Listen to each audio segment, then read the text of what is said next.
नमस्कार, स्वागत है आप सभी का। आप देख रहे हैं मुद्दा। मैं हूं आपके साथ कुमार कुणाल धीरज। आज मुद्दा में बातचीत करेंगे भारत और बांग्लादेश की और अमेरिका के रुख की। आखिर अमेरिका किसके साथ है? शेख हसीना की सरकार का तख्ता पलट होने के बाद बांग्लादेश में कट्टरपंथी हावी हो गए हैं और हिंदुओं के खिलाफ लगातार हिंसा हो रही है। यही वजह है कि भारत के साथ अब बांग्लादेश के संबंध सामान्य नहीं रह गए हैं। विदेश सचिव विक्रम मिस्त्री ने सोमवार को बांग्लादेश की यात्रा की थी और बांग्लादेश में अल्पसंख्यकों की सुरक्षा पर भारत की चिंताओं से उसे अवगत कराया था। विक्रम मिस्त्री ने अपनी यात्रा के अंत में ढाका में संवाददाताओं से कहा था, मैंने बांग्लादेश की अंतरिम सरकार के साथ मिलकर काम करने की भारत की इच्छा को उजागर किया। साथ ही हमें हाल के कुछ घटनाक्रम और मुद्दों पर चर्चा करने का अवसर भी मिला और मैंने अल्पसंख्यकों की सुरक्षा और कल्याण से संबंधित चिंताओं से उन्हें अवगत कराया है। इस बीच अमेरिका ने भारत और बांग्लादेश से अपने मतभेदों को शांतिपूर्ण तरीके से सुलझाने का अनुरोध किया है। विदेश मंत्रालय के प्रवक्ता मैथ्यू मिलर ने अपने दैनिक संवाददाता सम्मेलन में भारत के विदेश सचिव की हाल में हुई बांग्लादेश की यात्रा पर पूछे गए एक सवाल के जवाब में कहा, हम चाहते हैं कि सभी पक्ष अपने मतभेदों को शांतिपूर्ण तरीके से सुलझाएं। वहीं बांग्लादेश में हिंदुओं के खिलाफ हो रहे अत्याचार के मामले में अमेरिकी विदेश विभाग की प्रवक्ता मार्गरेट मैक्लाउड ने कहा है कि बांग्लादेश से अभी जो खबरें मिल रही हैं वो चिंताजनक है। हम हालात पर नजर रख रहे हैं। हमें उम्मीद है कि बांग्लादेश में लोग अपने धर्म का पालन करते हुए जीवन जी सकेंगे। अमेरिका बांग्लादेश में एक स्वस्थ लोकतंत्र देखना चाहता है। वहां हर व्यक्ति के मानवाधिकारों की रक्षा होनी चाहिए। भले ही अमेरिका बांग्लादेश में हिंदुओं पर हमले पर चिंता जता रहा है, लेकिन इस मामले में अमेरिकी सरकार की तरफ से कभी भी खुलकर विरोध की बात सामने नहीं आई है। अमेरिका दुनिया भर में मानवाधिकार का ठेकेदार बनता फिरता है। भारत को मानवाधिकार के मामले में नसीहत देने से नहीं चूकता, लेकिन बांग्लादेश में हिंदुओं के खिलाफ हो रहे हिंसा पर अमेरिका के राष्ट्रपति बाइडेन ने अभी तक यूनिस सरकार को नसीहत नहीं दी है। ऐसे में मानवाधिकार के मामले में अमेरिका के राष्ट्रपति बाइडेन का डबल स्टैंडर्ड दुनिया के सामने आ गया है।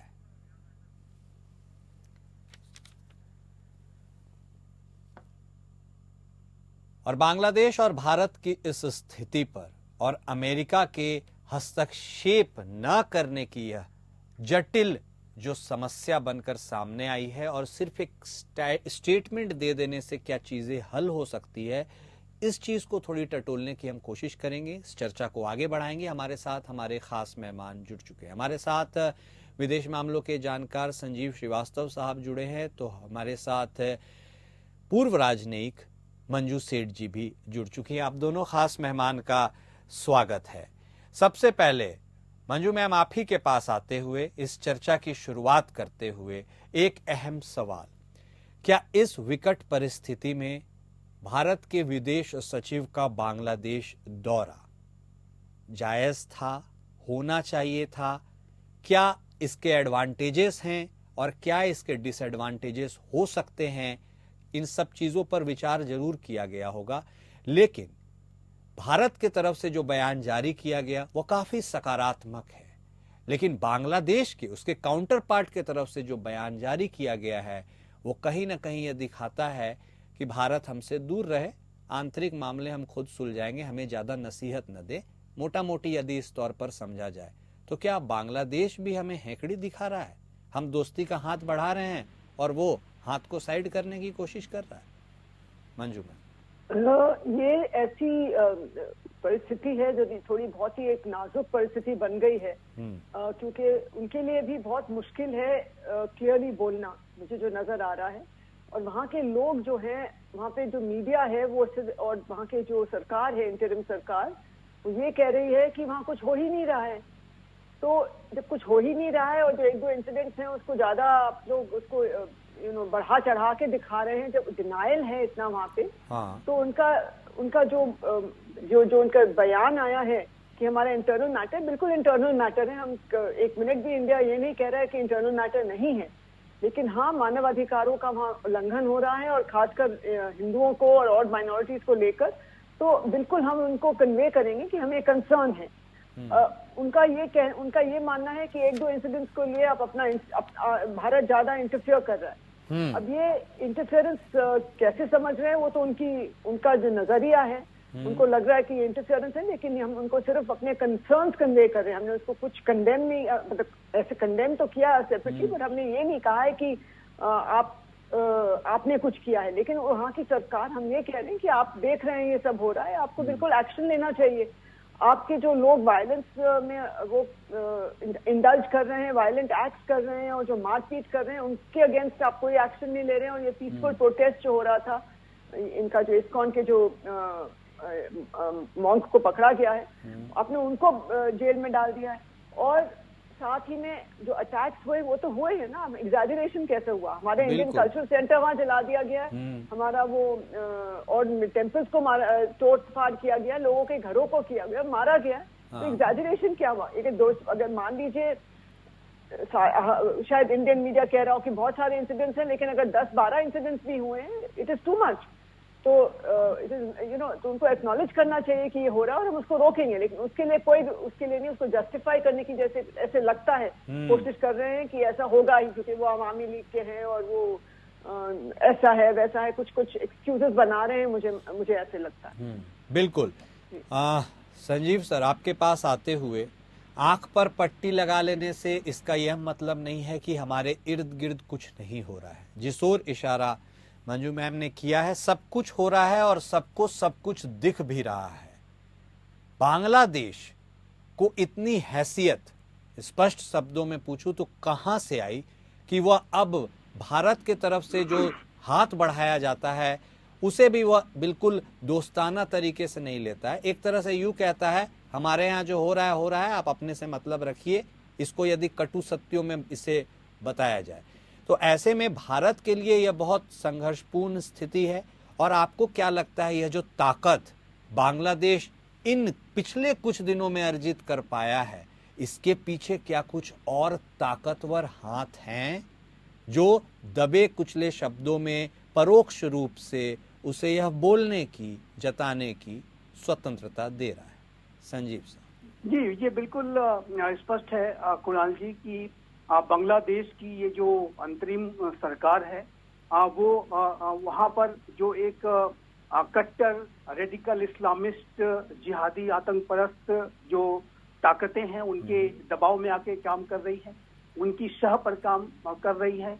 और बांग्लादेश में ये जो हाल के समय का एक जो बड़ा घटनाक्रम सामने आया कि जिसमें कि शेख हसीना की सरकार को अपदस्थ होना पड़ा और उनको देश भी छोड़ना पड़ा। जाहिर है कि इस पूरी साजिश में बांग्लादेश के जो घरेलू जो ताकतें हैं, कट्टरपंथी ताकतें हैं, उन्होंने सबसे बड़ी भूमिका निभाई है। लेकिन उन ताकतों के पीछे जो विदेशी शक्तियां हैं वो भी उसमें शामिल रही हैं, चाहे वो पाकिस्तान की खुफिया एजेंसी ISI हो या यूनाइटेड स्टेट्स ऑफ अमेरिका के बाइडेन प्रशासन के दौरान वहाँ का डीप स्टेट रहा हो, जिसकी की व्हाइट मैन की जो चर्चा शेख हसीना किया करती थी, उन सभी ने अपनी भूमिका निभाई है। तो ये जो ताकत जो अंतरिम सरकार के पास आपको जो दिख रही है, वो जाहिर है कि उसके पीछे अनेक जो कट्टरपंथी जो शक्तियां हैं, साजिशें हैं, उसकी वजह से ही ये सरकार इस तरीके का व्यवहार कर रही है। लेकिन जाहिर है कि बांग्लादेश की ये जो अंतरिम सरकार है, उसका और पूरे बांग्लादेश का यदि भविष्य बेहतर करना है, यदि वहाँ पर लोकतंत्र को बचा करके रखना है, तो उस सरकार को इस अप्रोच के साथ काम करना होगा कि वहाँ पर जो कानून का शासन स्थापित हो, वहाँ पर जो अल्पसंख्यकों की सुरक्षा सुनिश्चित हो, हिंदू माइनॉरिटीज पर हो रहे जो हमले रुके, अन्य माइनॉरिटीज पर हो रहे हमले रुके, अवामी लीग के जो समर्थक हैं उनके ऊपर जो हमले किए जा रहे हैं वो रुके।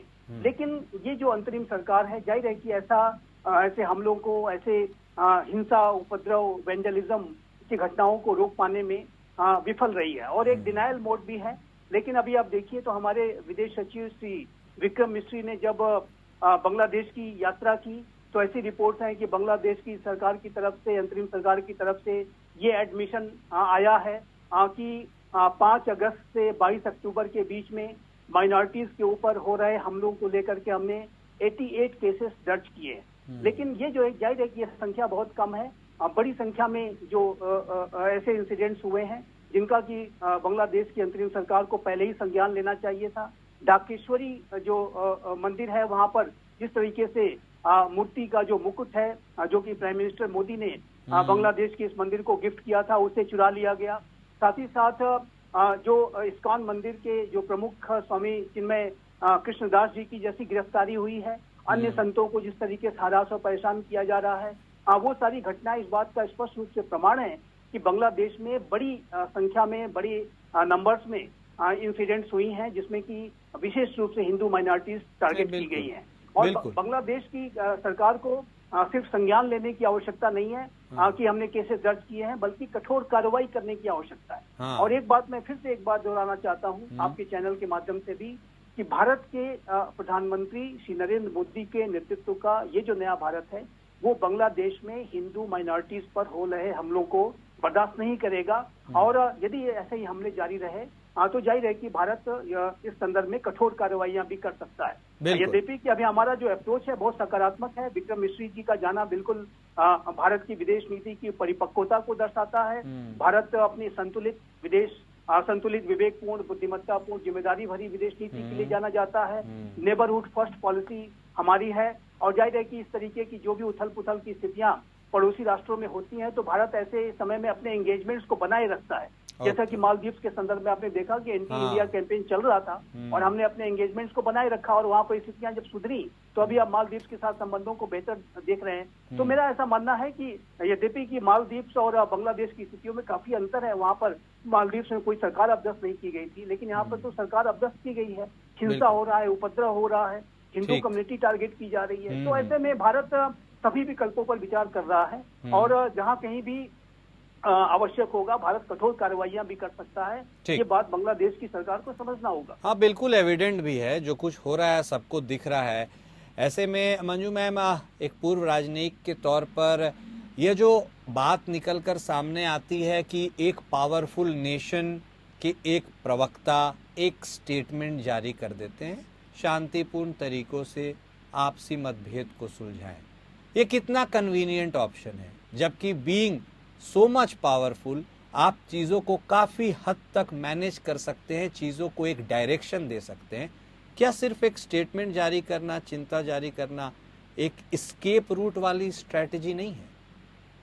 हाँ, अपनी रिस्पॉन्सिबिलिटी से बिल्कुल मुंह मोड़ रहे हैं। यूएस को बिल्कुल बोलना चाहिए था कि ये ऐसा नहीं होना चाहिए। गलत तो गलत ही होता है, चाहे किसी के साथ गलत तो गलत होता है, और लेकिन वो उसकी तरफ, क्योंकि वो इस वक्त ये जो सरकार है बिल्कुल लास्ट लेग्स पे भी है, बाइडेन सरकार। तो उनको भी समझ रहे हैं कि उनको दोनों भारत के साथ भी अच्छे संबंध है और वो बांग्लादेश में उनका रोल उनको एक्नॉलेज नहीं करना चाहते हैं, लेकिन वो कहते हैं कि आपस में आप बात करिए। चाहे सब कुछ बैकग्राउंड में जो भी करते हैं वो उसकी तरफ बिल्कुल नेचुरली नहीं ध्यान आकर्षित करने चाहेंगे, लेकिन वो बिल्कुल बता रहे हैं कि आप लोग आपस में करिए। आप सब जो ह्यूमन राइट वायलेशन हो रहा है उसकी तरफ बिल्कुल कुछ नहीं बात की उन्होंने। वैसे तो ह्यूमन राइट्स की बहुत बात करते हैं हमेशा, लेकिन इस जो अभी यहाँ पे बांग्लादेश में ह्यूमन राइट्स वायलेशन हो रहे हैं और जो इस किस्म का एक्सट्रीमिज्म की जो वहाँ पे एक लहर आ गई है, उसकी तरफ कोई भी उन्होंने ना उसके ऊपर कमेंट किया है, ना कोई भी कोई भी उस पे चिंता अपनी व्यक्त की है। और सिर्फ बड़ा एक एनोडाइन सा स्टेटमेंट ये इशू कर दिया कि हाँ दोनों देशों को आपस में करना चाहिए। उनके फॉरेन सेक्रेटरी गए हैं, विक्रम मिश्री वहां गए, तो अच्छी बात है, आपस में सुलझा लें। तो एक बड़ा एक जैसे कहते हैं ना बैलेंस्ड दिखने के लिए वो अपना एक इस टाइप का स्टेटमेंट लग रहा है मुझे कि हम बहुत बैलेंस्ड कंट्री हैं और हमारा इसमें दोनों साइड से अनुरोध है कि वो सब चीजें करें। ये नहीं कहा कि वहाँ पे रुके या कुछ भी करें, तो एक मुझे लग रहा है थोड़ा सा अवॉइड करने की कोशिश कर रहे हैं और अपना जो फोर्सफुल स्टेटमेंट देना चाहिए था उसकी तरफ बिल्कुल भी उन्होंने बिल्कुल कुछ नहीं कहा। ठीक है संजीव साहब, क्या आपको इससे ज्यादा कुछ गुंजाइश है अमेरिका से, आउटगोइंग सरकार और इनकमिंग सरकार, बाइडेन साहब कुछ कहने या जताने से शायद संभवतः बच जाए कि उनको लगे कि अब उनके लिए कुछ ज़्यादा स्कोप तो है नहीं। लेकिन यदि अमेरिका फर्स्ट वाली सरकार की तरफ निगाहें भरकर हम देखें तो क्या ट्रंप के आने से चीज़ों को आप कुछ सुधरते देख रहे हैं या ये ऐसी ही रहेगी, इससे किसी को कोई लेना देना नहीं है सिवाय भारत और बांग्लादेश के? जी हाँ जी, देखिए आशा तो है, आशा तो एक प्रबल जो संभावना है, आशा है कि डोनाल्ड ट्रंप जब 20 जनवरी को अमेरिका के राष्ट्रपति पद को संभाल लेंगे तो उसके बाद वो बांग्लादेश की स्थितियों के संदर्भ में भी अपने बयान देंगे। अमेरिका का जो अभी तक का एक स्टैंड रहा है उसमें बदलाव आएगा, इस बात की प्रबल संभावना है। और मेरा ऐसा मानना है कि भारत की सरकार को एक डिप्लोमेटिक चैनल के माध्यम से जो आने वाला अमेरिका का ट्रंप प्रशासन है उसके साथ भी बांग्लादेश की स्थितियों को लेकर के एक संपर्क स्थापित करना चाहिए। और अमेरिका जो अपनी लॉबिंग के लिए जाना जाता है, तो इस संदर्भ में जो बांग्लादेश में जो स्थितियां हैं उस संदर्भ में राष्ट्रपति ट्रंप के साथ एक संवाद स्थापित करना, उनके एडमिनिस्ट्रेशन के साथ मिलकर के भी भारत और अमेरिका यदि आने वाले ट्रंप प्रशासन के साथ मिलकर के मोहम्मद यूनुस पर दबाव बनाए तो ये कारगर स्ट्रेटजी साबित हो सकती है। लेकिन जो बाइडेन प्रशासन का जो रुख है वो जाहिर है कि वो एक निराशाजनक रुख कहा जा सकता है। और बाइडेन प्रशासन के अभी जो लेटेस्ट जो बयान आया है, जाहिर है कि ये जो स्थितियां हैं ये भारत और बांग्लादेश के बीच की स्थिति नहीं है। ये इसेंशियली ये बांग्लादेश की समस्या है और ये बांग्लादेश की समस्या के संदर्भ में वहां पर जो मानवाधिकार उल्लंघन हो रहे हैं, जो अल्पसंख्यकों को जिस तरीके से टारगेट किया जा रहा है, हिंदू कम्युनिटी को जिस तरह से टारगेट किया जा रहा है, इस संदर्भ में अमेरिका को अपनी गहरी चिंता और व्यक्त करनी चाहिए थी और गहरा प्रतिरोध दर्ज कराना चाहिए था। बाइडेन प्रशासन को निसंदेह ये करना चाहिए था।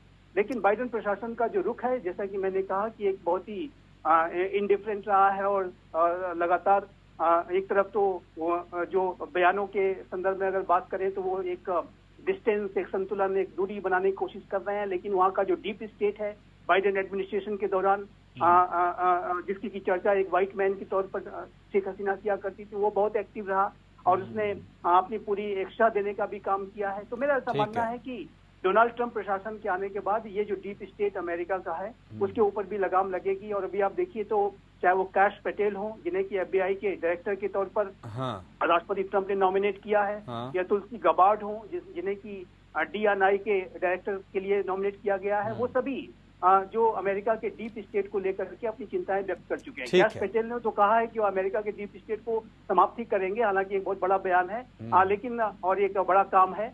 लेकिन ये जो अप्रोच है बाइडेन प्रशासन का, जो डोज एक नई एजेंसी बनाई गई है जिसमें कि इलॉन मस्क और विवेक रामास्वामी है, उनका भी जो काम है वो डीप स्टेट की समस्या को एड्रेस करने का भी हुआ है। बिल्कुल, तो बहुत नरम सा, बिल्कुल बहुत प्रशासन की बाइडेन प्रशासन का जो अप्रोच है उसके तुलना में ट्रंप प्रशासन का आने वाला जो ट्रंप प्रशासन है उसका अप्रोच भिन्न होगा, ऐसी हम आशा अवश्य कर रहे हैं। और इस बात की प्रबल संभावना है कि डोनाल्ड ट्रंप जो कि आतंकवाद और अतिवाद पर कड़ा रुख अख्तियार करते हैं, वो बांग्लादेश में कट्टरपंथियों के खिलाफ जो है कड़ा रुख अख्तियार करेंगे, ऐसी हम आशा कर सकते हैं। आशा कर सकते हैं, व्हाट लाइज नेक्स्ट हम आशा ही कर सकते हैं। लेकिन चूंकि संजीव साहब, to add on to it, आपने शेख हसीना के नाम का जिक्र किया, तो शेख हसीना ने भी एक तरह से यह जताया है कि वहां पर जो अंतरिम सरकार के प्रमुख हैं मोहम्मद यूनुस, वो सुनियोजित तरीके से, actually he is the mastermind और उन्होंने ये सारी हत्याएं कराई है। ये एक बड़ा आरोप शेख हसीना ने लगाया है। हालांकि अब उनके इस आरोप का बांग्लादेश की प्रेजेंट रेजिम पर कितना फर्क पड़ता है वो सबको पता है, लेकिन अपनी पार्टी को संबोधित करते हुए संभवतः वीडियो कॉन्फ्रेंसिंग में उनसे बातचीत में उन्होंने यह टिप्पणी की है। ऐसे में यदि मोहम्मद यूनुस, जो चार्ज उनके ऊपर शेख हसीना ने लगाया गया है, उसके बारे में बात करें कि उनके ही इशारे पर यह सब कुछ हो रहा है, तो फिर नोबेल प्राइज शांति के विजेता और उनके तरफ से किया जाने वाला यह कृत्य कितना विवादास्पद हो सकता है? जी देखिए, जो शेख हसीना की तरफ से मोहम्मद यूनुस के संदर्भ में जो बयान दिए गए हैं, जाहिर है कि मोहम्मद यूनुस की इस समय अंतरिम सरकार है जो भी बांग्लादेश की वर्तमान समय की जो घटनाक्रम हो रहे हैं, हाँ। उस पर कार्रवाई करने की जो जिम्मेदारी है मोहम्मद यूनुस की सरकार पे ही है।